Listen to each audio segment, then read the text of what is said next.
J'ai un de mes fils qui est dans une yeshiva à Tel Aviv. Ils sont venus manifester pour traiter tous les jeunes de la yeshiva de fascistes. On a attrapé mon fils en lui disant « On aimerait que tu saches parler en anglais ». Mon fils leur a tenu une conversation en anglais. Ils n'ont pas réussi à tenir la conversation avec lui. Après, on lui a dit « On aimerait que tu fasses l'armée ». Il a expliqué qu'il a 2 frères à l'armée. On lui a expliqué qu'on aimerait que ses parents travaillent et payent des impôts. Il leur a expliqué que les parents non seulement travaillent, mais payent énormément d'impôts. Quand on voit cette malhonnêteté morale et intellectuelle, ça n'empêche pas ces gens-là de continuer à venir et critiquer à chaque fois, d'appuyer sur les orthodoxes. Nous avons le plaisir d'être en ligne avec le Rav Chaim Yishai. Rav Yishai, bonjour, Boker Tov et Chodesh Tov. Boker Tov, Chodesh Tov, on va. Je rappelle à nos auditeurs que vous êtes le président d'un tribunal rabbinique à Bnei Brak, qui s'appelle Bet Rachamim, et que vous êtes également directeur administratif d'un cabinet de médiation à Natania. Alors, je vous sollicite bien entendu par rapport à ce qui se passe ces derniers jours, certains diront ces dernières semaines ou même plus, autour du public orthodoxe. On le voit, il y a de la part, on va dire, du courant qui est opposé, on va dire, de manière générale à la réforme judiciaire. Il y a des accusations qui sont portées contre le public orthodoxe, surtout depuis la publication des budgets qui vont être accordés au parti orthodoxe, au public orthodoxe dans le cas du budget de l'État. Et il y a des propos qui sont extrêmement virulents, extrêmement violents, même sur le plan verbal. On va tout simplement citer Galit Gutman, qui est une présentatrice de la télévision israélienne, qui a tout simplement accusé les Haredim, d'une manière générale, d'être des suceurs de sang. Avant de s'excuser bien entendu après par la suite. Je voudrais savoir d'abord qu'est-ce que l'on ressent au sein du public orthodoxe face à tout ce déploiement de haine, Rav Yishai, de la part des opposants à la réforme judiciaire. Alors premièrement, il faut arriver à comprendre qu'on est stupéfait, d'accord ? On a beau nous parler de l'importance de l'étude des mathématiques et de l'anglais pour l'avenir de la jeunesse, et surtout des jeunes orthodoxes qui n'étudient pas chez les garçons correctement ou suffisamment ces matières. Mais c'est toujours étonnant de voir que les gens qui sont sur le premier front à faire ce type d'accusation, je parle bien sûr de M. Yair Lapid ou de M. Avigdor Lieberman, sont des personnes qui elles-mêmes n'ont pas leur bac et n'ont pas fait d'études universitaires. Pourtant, il y en a les deux ont réussi à être ministre des Finances en Israël. D'accord, il y en a même un des deux qui a réussi à être Premier ministre, d'accord, en Israël. Pourtant, il n'a pas son bac, le monsieur. Donc, à un moment donné, il y a un certain dialogue que pour pouvoir le tenir, il faut avoir une logique derrière qui soit réellement irrépréhensible. Et c'est pas du tout le cas. Quand on voit les discussions sur le budget, alors rappelons, le budget de l'État du gouvernement, c'est 13 milliards et demi pour tout le budget de l'État. Ça comprend tous les budgets, l'économie, le sport, l'armée, etc., etc. Entre autres, plusieurs millions pour les orthodoxes, d'accord, et pour les yeshivot orthodoxes. Pardon, et pour les villes comme Rav Yishai, pardon, le budget de l'État pour l'année 2023, il est de 484 milliards de shekels, le total. Dans ce budget-là, il y a ce que l'on appelle l'argent, les fonds qui doivent aller aux partenaires de la coalition gouvernementale, qui sont de 13 milliards de shekels, dans lesquels il y a une partie pour les orthodoxes, une partie pour les sionistes religieux, on va dire pour la tendance sioniste religieuse. Ce sont des chiffres dont on parle. C'est pas 13 milliards de shekels le budget total de l'État d'Israël, hein. Très bien. Donc, c'est ce que vous me dites, il n'y a aucun problème. On reposera la question au journaliste Sharon Tal, qui a affirmé le contraire hier soir sur son plateau de télévision sur la chaîne 14. Voilà, parce que lui, il expliquait les choses autrement. Il expliquait que ce budget de 13 milliards et demi, c'est le budget de la santé et d'éducation de toute la jeunesse en Israël. Et que ça ne comprenait pas que les orthodoxes. Donc, il y a une interprétation du budget maintenant dans les médias qui devient compliquée. Vous comprenez ? Donc, déjà, l'interprétation des budgets, le pourcentage d'hommes qui travaillent chez les orthodoxes. Alors, on voit à Machon et Statistica, un coup, il nous dit 58%, un coup, il nous dit 50% des hommes sont actifs aujourd'hui dans le milieu orthodoxe. Après, on a d'autres chiffres du ministère des Finances qui nous dit 54%. On voit des chiffres qui sont malléables et qui sont très variables parce qu'on ne nous donne pas exactement quels sont les critères qui nous ont permis d'arriver et à déterminer ces chiffres-là. Donc c'est ça qui serait intéressant, de voir comment ces pourcentages réellement ont été calculés, parce qu'on voit dans les différents médias différents chiffres qui arrivent. Ce que l'on sait, c'est que quand on vérifie les chiffres du Bitoire Léomi que pour la seule ville de Bnei Brak, d'accord, c'est des données que l'on peut retrouver en ligne, ville par ville, on se rend compte réellement pour la ville de Bnei Brak que 58% des hommes de plus de 21 ans sont actifs aujourd'hui et travaillent à plein temps dans le milieu orthodoxe.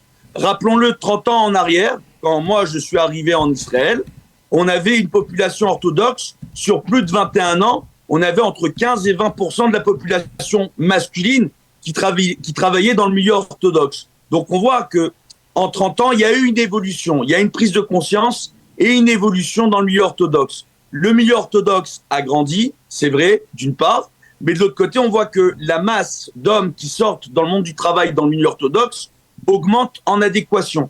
Il est juste dommage que ce discours tenu sur la place publique par des responsables politiques fasse que, aujourd'hui, certaines personnes religieuses doivent se justifier sur la place publique en disant « Mais regardez, moi je travaille ». Rappelons-le, il y a un rave de Bnei Brak qui s'appelle le rave David Liebenstein, qui est un des rédacteurs de la Megillat Atzmaout. D'accord ? Tout simplement. Donc, de la déclaration d'indépendance de l'État d'Israël, il a signé sur la Megillat Atzmaout, d'accord, aux côtés de Ben Gurion. C'est un monsieur de Bnei Brak, où toute sa famille jusqu'à aujourd'hui habite à Bnei Brak. Une de ses petites filles à l'heure actuelle a une des sociétés les plus florissantes dans le high-tech en Israël, avec le plus d'employés en Israël. Et pourtant, ça, on n'en parle pas. Alors, Rav Yishai, on n'en parle pas peut-être parce que finalement, l'arbre cache la forêt, peut-être, je vais dire comme cela. Parce que tout simplement, on s'attache, c'est-à-dire la forêt générale, bien d'une certaine manière, c'est qu'on voit, il y a des grands rendez-vous, des grands carrefours de la vie sociétale en Israël, dans lesquels les orthodoxes ne sont pas officiellement présents. Je parle par exemple de l'armée. C'est le grand dossier qui sur lequel butent, on va dire, les relations toujours entre les laïcs, on va dire, et les orthodoxes. Et je vous pose une question de but en blanc là aussi. Finalement, au lieu de dire non à l'armée, comme le disent les rabbins depuis maintenant de nombreuses décennies, quasiment depuis la création de l'État d'Israël, même si c'est vrai qu'il y a eu des orthodoxes qui ont combattu pendant la guerre d'indépendance, il y a des orthodoxes qui font l'armée, mais le principe est que les rabbins disent non à l'armée. On veut yeshiva, yeshiva, yeshiva. Pourquoi finalement aujourd'hui les rabbins ne reprendraient pas l'avantage en disant oui à l'armée, mais sous nos conditions. Et je peux vous assurer que ça poserait un véritable problème à l'armée israélienne. Ça poserait un véritable problème à tous les laïcs qui accusent les orthodoxes de ne pas servir dans l'armée israélienne. Pourquoi finalement ne pas retourner le problème autrement? Ne pas dire oui à l'armée, avec sous nos conditions, avec nos cacherouillottes, avec nos heures d'études. Pourquoi pas? Excusez-moi, je suis désolé. En fait, ce discours-là, il a près d'une trentaine d'années de retard. Je suis vraiment désolé de le dire. Il y a une association qui s'appelle Netzach Yehuda, à l'heure actuelle. Netzach Yehuda permet l'intégration d'un grand nombre d'orthodoxes. Alors, on rappellera, d'accord, que cette association a été créée après la guerre des 6 jours. D'accord ? On rappellera qu'avant la guerre des 6 jours, donc pour la guerre d'indépendance et à la guerre des 6 jours, et même à la guerre de Kippour, on a eu un grand nombre d'orthodoxes qui servaient dans les rangs de l'armée. D'accord ? D'ailleurs, il y a, excusez-moi, d'accord, il y a un carré militaire, comme je vous l'ai dit la dernière fois lorsqu'on a fait une interview, il y a un carré militaire à Bnei Brak, tout simplement, rempli de soldats orthodoxes, de familles orthodoxes, qui sont tombés au combat durant ces guerres. Ça, c'est premièrement. Après, effectivement, on a eu cette association qui a été créée à la guerre des 6 jours, à la demande de l'Admour de Vignitz. En 1972, elle a été mise au ralenti, et on voit dans les années 90, elle reprend de façon active son activité au sein de la population orthodoxe à la demande du Rav Steinman, Zecher Tzadik et Kadosh Libracha.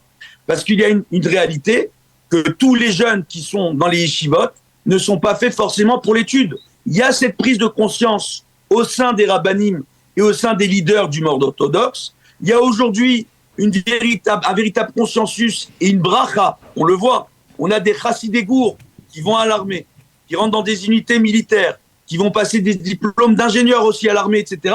Et là encore, c'est un autre débat, parce qu'il faut bien voir quel est le coût pour l'État d'Israël quand on prend un jeune orthodoxe de plus de 21 ans marié et qu'on va lui payer une formation d'ingénieur à l'armée. Après, il va travailler, il va monter des sociétés. On en a plein des comme ça. Maintenant, malheureusement, c'est pas ce que les médias, depuis 2013, veulent mettre en avant. Les médias, depuis 2013, qui ont une tendance à avoir un agenda anti-religieux, on le voit très bien, parce que quand on voit aujourd'hui des gens qui vont manifester devant les yeshivas TSDR de Tel Aviv, Mahalé Eliaou, que je connais très bien, parce que dans ce quartier, on a énormément de francophones qui habitent là-bas, et que cette yeshiva fait énormément pour la communauté francophone dans ce quartier. On parle d'une yeshiva où il y a des jeunes qui ont étudié leur bac, qui se préparent pour l'armée, pour rentrer dans les unités d'élite à l'armée, et qui vont, après leur service militaire, vont faire des études universitaires et vont travailler.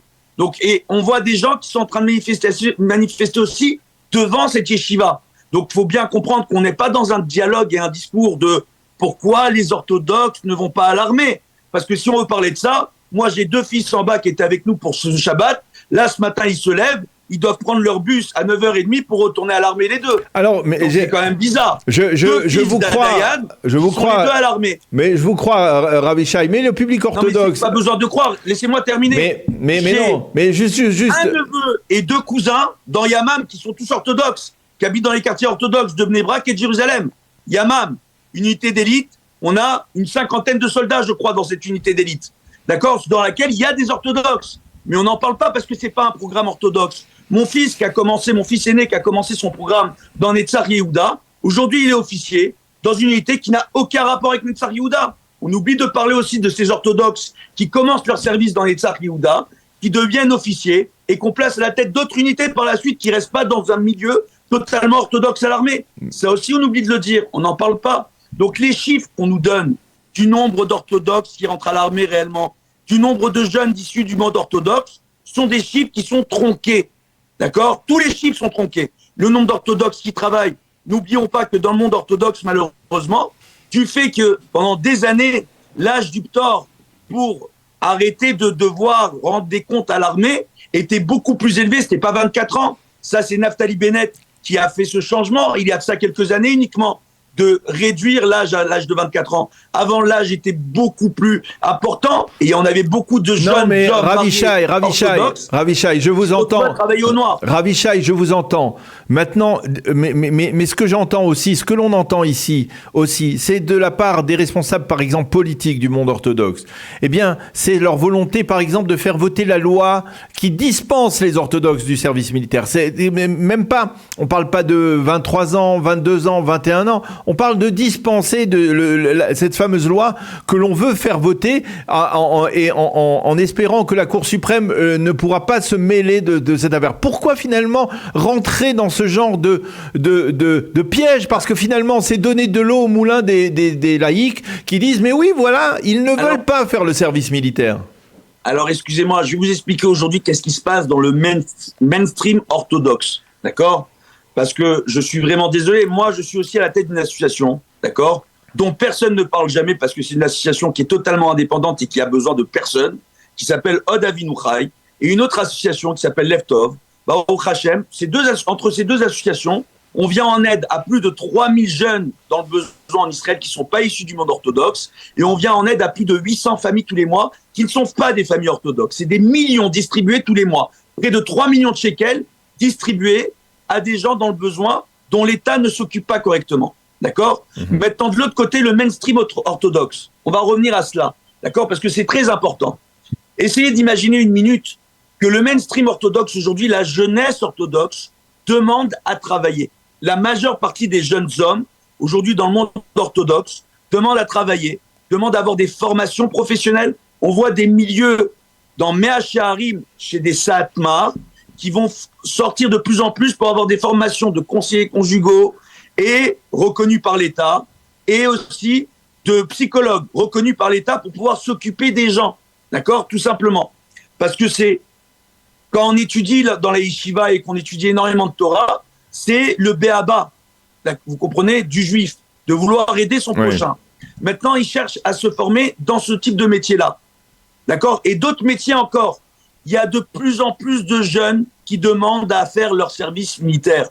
On enregistre depuis 2016 une augmentation conséquente de mois en mois d'année en année du nombre de jeunes orthodoxes qui s'engagent à l'armée. Il y en a de plus en plus. Netzach Yehuda aujourd'hui ont des programmes militaires dans près de 14 bases militaires en Israël, sur une centaine de bases. C'est énorme par rapport à la population orthodoxe. Maintenant, ce qu'on est en train de voir, c'est que de l'autre côté, effectivement, on a des leaders politiques orthodoxes qui essayent de freiner ce phénomène en se disant, mais si on ouvre totalement la porte à toute la jeunesse pour qu'ils puissent aller à l'armée, on va avoir un gros problème sur qui va rester sur le banc des yeshivot. Ça, c'est premièrement. Maintenant, regardez, moi, à la maison, j'ai des fils qui sont, Baruch Hashem, à l'armée. Mes fils qui sont à l'armée encouragent leurs jeunes frères à rester à la yeshiva et à ne pas aller à l'armée, en leur expliquant que si tout le monde va à l'armée et que demain, on n'a plus personne dans les yeshivot, déjà que l'étude de la Torah dans notre génération, bien qu'on parle de beaucoup de yeshivot, beaucoup de kolélim, par rapport au nombre de juifs qu'on a dans le monde, le nombre de personnes qui étudient la Torah de façon correcte... Il n'a jamais été aussi élevé, Rav Yishai. Ça, c'est pas possible de dire ça. Jamais. Rav Yishai, vous savez très bien, j'ai pas besoin de vous donner des chiffres, mais vous savez très bien combien il y avait d'élèves dans la yeshiva de Mir au sortir de la Shoah. Il y en avait 200. Il y en a aujourd'hui 6000 à Jérusalem. Oui. Il n'y a jamais eu autant de yeshivot. Le monde de la Torah, il n'a jamais été aussi florissant que depuis l'époque des Tanaïm. Je vous pose la question. D'accord ? La population orthodoxe représente quel pourcentage de la population juive en Israël ? Environ au moins plus 25%, 20%. On est en deçà parce qu'on a tendance à compter les sionistes religieux avec les orthodoxes. Donc sionistes religieux orthodoxes ensemble, c'est entre 20 et 25%. On a tendance à faire le mélange entre ces deux mondes-là. D'accord ? Maintenant, on a encore une population juive de 80 ou 75% qui n'étudient pas la Torah. Qu'est-ce qui se passe avec ces jeunes quand ils veulent faire teshuva ? Eh bien, ces jeunes, quand ils veulent faire teshuva, parce qu'ils n'ont pas étudié de Torah, parce qu'il n'y a plus d'études de la Bible dans les écoles laïques en Israël, donc les écoles de l'État en Israël, qui ne sont pas mamades, eh bien, c'est des jeunes qui n'ont aucune notion de religion. D'accord ? Ils tombent entre les mains, malheureusement, de sectes religieuses, avec des soi-disant rabbins qui se mettent à leur tête. Je vous invite à étudier différents cas justement les rabbins. Je peux vous donner les cas et les noms des rabbins. Mais non, mais on connaît ça. Qui sont concernés et qui ont aujourd'hui des poursuites judiciaires contre ces gens-là. On connaît ce problème. Et qui sont occupés de jeunes qui n'avaient aucune notion de religion, malheureusement. Mais finalement... Donc, malheureusement, comme on a une population aujourd'hui généraliste qui a déserté l'étude de la Torah et qui n'y connaît rien, pour eux, la Torah, c'est un kabbaliste ou un rav qui va arriver et qui se fait passer pour un prophète. Et ces gens-là arrivent à détourner ces gens-là totalement, non seulement de la véritable image de la Torah, que ça cause dommage à tous les religieux et à la Torah. Mais peut-être alors que... ils tombent dans des travers catastrophiques. Alors pourquoi Rav Yishai ? Pourquoi tous ces élèves, ces dizaines de milliers d'élèves qui étudient, qui ne sont pas dans les sectes, qui étudient dans des yeshivot, des yeshivot extrêmement sérieuses, il y en a des milliers, des dizaines de milliers, qui étudient dans les grandes yeshivot harédiotes. Pourquoi finalement ces jeunes ne sortent pas eux-mêmes, ne prennent pas l'initiative d'aller dans des quartiers, d'essayer d'influencer, de le faire de manière pourquoi l'establishment politique orthodoxe, au lieu de combattre pour une loi sur le non-enrôlement des élèves des yeshivot, eh bien il ne combat pas pour justement faire passer une loi qui permet à des élèves des yeshivot d'aller enseigner la Torah un peu partout de manière non coercitive, d'essayer d'apprendre l'amour de la Torah.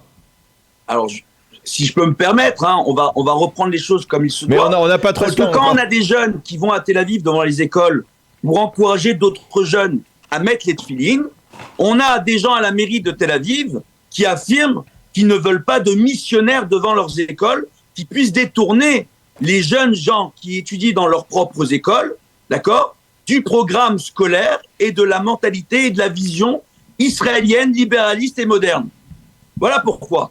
Quand on a Arachim qui veut lancer des programmes pour permettre à des jeunes Bachouri et Shivot de donner des cours à d'autres jeunes et de permettre la rencontre entre la jeunesse orthodoxe et les autres jeunesses, on a des leaders politiques au niveau soit des députés à la Knesset, soit des maires dans les villes qui s'y opposent.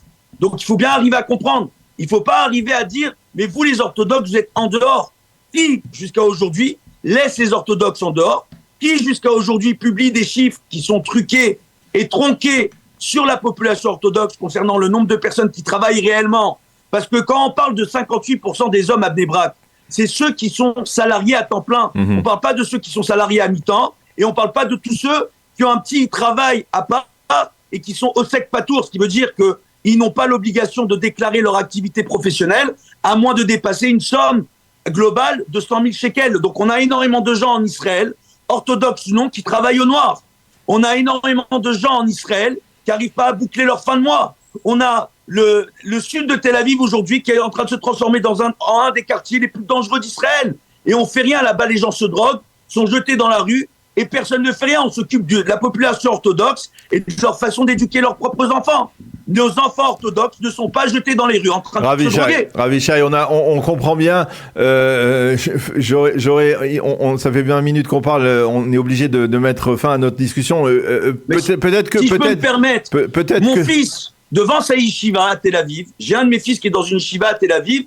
Ils sont venus manifester pour traiter tous les jeunes de la yeshiva de fascistes. On a attrapé mon fils en lui disant « On aimerait que tu saches parler en anglais ». Mon fils leur a tenu une conversation en anglais. Ils n'ont pas réussi à tenir la conversation avec lui. Parce que son niveau d'anglais était meilleur que le niveau d'anglais des gens qui sont venus l'agresser. Premièrement. Après, on lui a dit « On aimerait que tu fasses l'armée ». Il a expliqué qu'il a 2 frères à l'armée. On lui a expliqué qu'on aimerait que ses parents travaillent et payent des impôts. On lui a expliqué que ses parents... Il leur a expliqué que les parents non seulement travaillent, mais payent énormément d'impôts et dirigent une association qui distribue énormément d'argent en Israël. Donc maintenant, quand on voit ce manque de volonté et cette malhonnêteté morale, d'accord, et intellectuelle, quand on parle de la religion et qu'on parle des religieux, que ça n'a rien à voir ni avec la réforme juridique, ça n'a rien à voir avec le fait que les orthodoxes aillent ou non à l'armée, parce qu'on a beau voir que le nombre d'hommes orthodoxes n'arrête pas d'augmenter pour sortir du monde du travail, pour faire des études universitaires et pour s'enrôler dans les rangs militaires, ça n'empêche pas ces gens-là de continuer à venir et critiquer à chaque fois, d'appuyer sur les orthodoxes. Parce qu'ils savent que quand ils vont venir manifester à Bnei Brak, on va les accueillir avec de la nourriture et des boissons, mais que s'ils allaient faire le même type de manifestation à l'égard des citoyens israéliens de la ville de Tyra, qui se trouve à quelques kilomètres de Netanya, ou de El-Fachem, ils seraient accueillis à coups de Kalachnikov. Voilà, c'est là la différence. C'est qu'aujourd'hui, le sang des orthodoxes est devenu un sang qui est gratuit. C'est devenu des personnes contre lesquelles on a le droit de parler en public. On a des animateurs et des journalistes sur leur chaîne de télévision comme Galit Gutman qui peuvent se permettre d'avoir des déclarations les plus antisémites qui soient au monde. Essayez d'imaginer David Poujadas aux 20h en France qui dit que les Juifs sucent le sang d'État ou que les musulmans sucent le sang d'État. Vous penserez qu'il ferait long feu dans sa carrière? Pas du tout. Mais ici en Israël, on va voir Galit Gutman l'année prochaine qui va sans doute nous présenter le soir de Yom Ha'atzmaut, la soirée de Yom Ha'atzmaut. D'accord? Donc voilà où est-ce qu'on en est aujourd'hui en Israël. Donc on attend de l'État et de gauche et de droite de faire appliquer la loi contre l'incitation à la haine, l'incitation à la violence. Le mercredi soir, on a eu des dizaines de jeunes qui ont été agressés par des manifestants venus soi-disant manifester pour le libéralisme et la démocratie. Mais quand on vient, qu'on leur parle, ils disent « Vous les orthodoxes, vous n'avez pas votre mot à dire. Tout ce que vous avez à faire, c'est ce qu'on vous dit de faire. » Excusez-moi, où est la démocratie? Où est le libéralisme? Ce sont des gens, ça ne va pas les gêner d'avoir des familles à Tel Aviv qui sont dérangées, des familles non religieuses qui sont dérangées du manque de pudisme, parfois de certains participants à la Gay Pride, mais ça va les déranger demain s'il y a une yeshiva à Tel Aviv. C'est-à-dire c'est 2 poids 2 mesures, on marche sur la tête. C'est tout ce que j'ai à dire. Bonne journée à vous. On comprend bien, Ravi Shai, votre colère et bien entendu, on peut la comprendre dans la conjoncture actuelle. Merci beaucoup d'avoir accepté de répondre à nos questions et bien entendu, il faudrait susciter plus de débats autour de ce véritable problème. En tout cas, merci d'avoir répondu aussi franchement à nos questions ce matin. Bonne journée, Chodesh Tov. Bonne journée à vous, Chodesh Tov Moach.